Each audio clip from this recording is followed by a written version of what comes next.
Hi, my name is Isabella Gia. I'm Cami Novia. And I'm Amanda Gonzalez, and today we'll be talking about mental health and student youth. Our FCCLA chapter wanted to choose a project that would help people and families everywhere.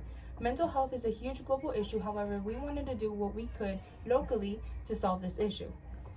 Our goal is to spread the word around about our implementation HIP to help students with their mental health. If we could reach more faculty and more students, we'd be able to spread awareness and possibly help students better themselves. Our plan is to increase the knowledge about the Health Information Project HIP by going from class to class and inform students and faculty on mental health.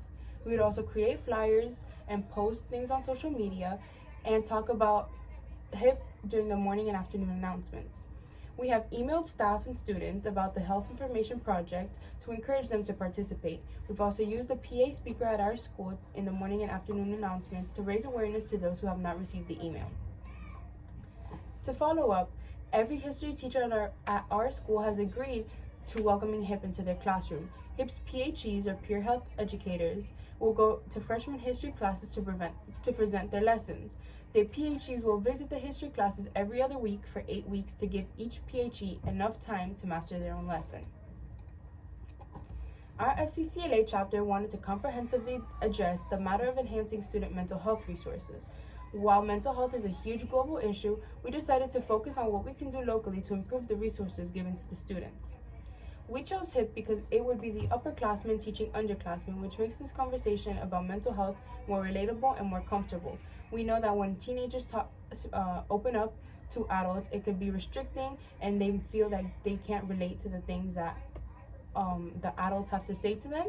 However, by having the upperclassmen still teach teenagers, this forms a level of trust. HIP is a free program for both the PHEs and the underclassmen receiving the lessons. HIP uses modern technology to deliver its information, which information is not limited to just mental health. It talks about healthy eating habits and things such as asthma, etc. HIP provides students with preventative health measures, which explains to them things that they can do to prevent certain health issues. Locally, in 2021, 180,000 Floridians from ages 12 to 17 have suffered from depression which went untreated. This is equal to 1 in 6 teens. The students' energy levels, focus, mental capacity, and optimism can all be negatively impacted by mental health issues, and it can impair their academic performance.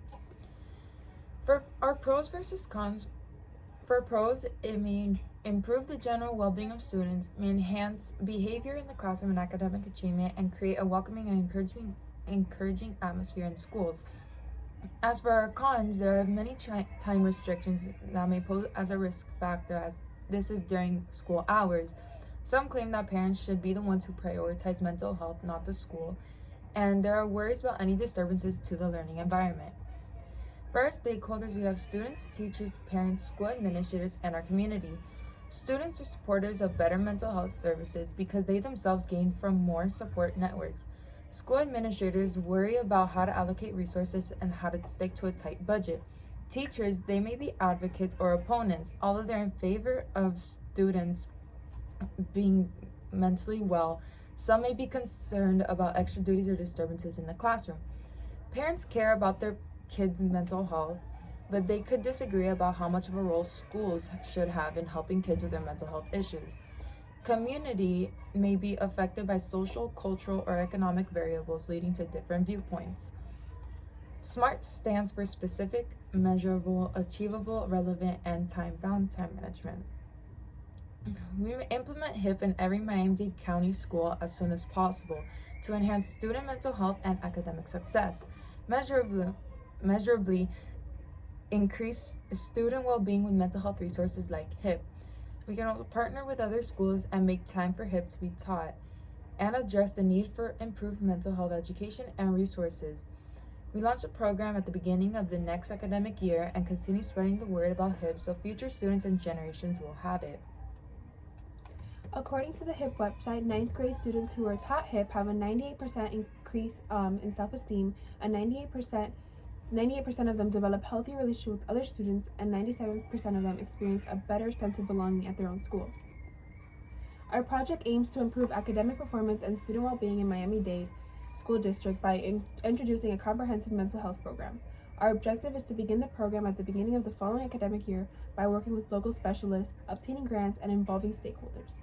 Our goal is to establish a constructive and encouraging learning environment by increasing student satisfaction with mental health resources by 30%.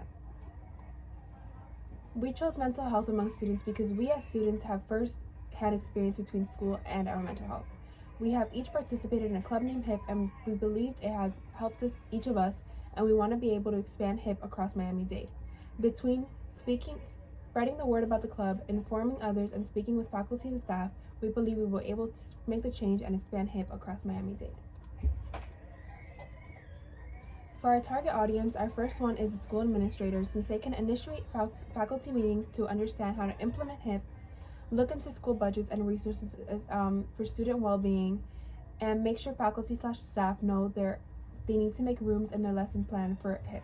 For our second target audience, we have mental health professionals who will collaborate with local mental health coordinators to further spread HIP, conduct surveys to get mental health expert opinions, and create partnerships between schools and mental health professionals. Our third target audience are the parents. We would communicate with them so that they can understand our priorities and get rid of any questions or concerns that they may have. We would distribute surveys or conduct interviews to parents to gather their opinions on mental health initiatives. We would also engage in the community to discuss HIP with parents and possibly inform others of it. For our partnerships, we asked 3 different people 3 different questions, and for our first one, we asked Ms. Soriano, which is the HIP program sponsor, and her question was, do you believe HIP is beneficial? She said, yes, I've seen the same students who were once at Braddock, freshmen, come back and become PhDs. HIP had a huge impact on those students, and it was a huge success. For our second partner, we have Mr. Reading, which is the principal of our school, and we asked him, would you recommend HIP to other schools? He answered, yes, we've had a lot of success with HIP here at Braddock, and I believe many students across the county would benefit from it. We also asked Braddock's HIP PhDs, we asked them, what encouraged you to come back as a PhD? 92% of them said that HIP helped them when they were a freshman and they wanted to be those who helped freshmen their senior year. 8% of them said that they wanted to improve their talking skills while also helping other students. For our methods of action, we went to classroom by classroom to encourage students to join HIP as PhDs and to encourage them to participate during the HIP lessons. We used our school PA system to make announcements regarding due dates for application, etc., and we also made flyers to highlight the importance of HIP. For our future careers, you could become a psychologist, teacher, social worker, counselor, or even a doctor. And at our school, we have an early childhood program to prepare young adults for different situations. For example, we're trained to search for warning signs of child abuse and neglect. This helps us further explain the signs and symptoms of child abuse and neglect. And for our media involvement, we have many media examples, including Instagram account for Braddock HIP program, which is at hip.braddock. We have the G. Holmes Braddock newspaper, which includes important information from the HIP club. And we have a PA system, which we use in the morning and afternoon announcements to inform students of upcoming due dates for HIP. HIP has trained over 21,000 11th and 12th grade PhDs.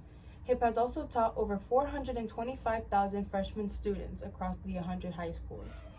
HIP has partnered with over 100 high schools across Miami-Dade County, and Braddock itself has over 30 PhDs in the 2023-2024 school year. 100% of schools that have started HIP have continued to use it in following years. Thank you so much for your attention.